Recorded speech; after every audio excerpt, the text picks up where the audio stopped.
Fakta terbaru terungkap dari kasus dugaan pemerkosaan yang dilakukan Mayor BF terhadap Kowat Perwira Kostrat Letda GR.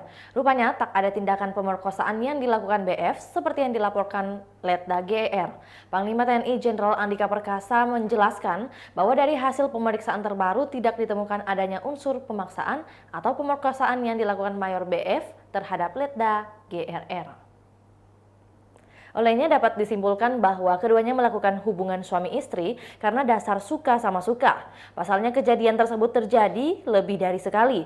Andika menegaskan ada peluang bagi keduanya untuk menjadi tersangka kasus lain.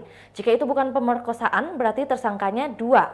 Artinya mereka berdua adalah pelaku yang kita kenakan adalah pasal 281 KUHP Asusila, ujar Andika. Menurut Andika, oknum Mayor Paspampres dan Perwira Kowat Kostrat tersebut sudah dilakukan penahanan untuk pemeriksaan lebih lanjut. Dengan ditemukannya fakta baru ini, maka kata Andika, pasal yang disangkakan juga berubah.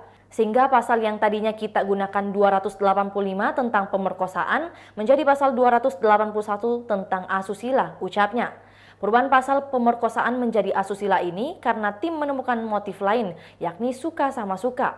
Jika keduanya terbukti bersalah, tak hanya hukuman pidana yang akan menjerat keduanya, namun juga sanksi dari internal TNI. Karena dilakukan sesama keluarga besar TNI, konsekuensinya adalah hukuman pemecatan dari dinas.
Itulah tadi berita hot news kita pada hari ini. Saksikan berita hot news lainnya hanya di kanal YouTube dan Facebook Tribun Timur.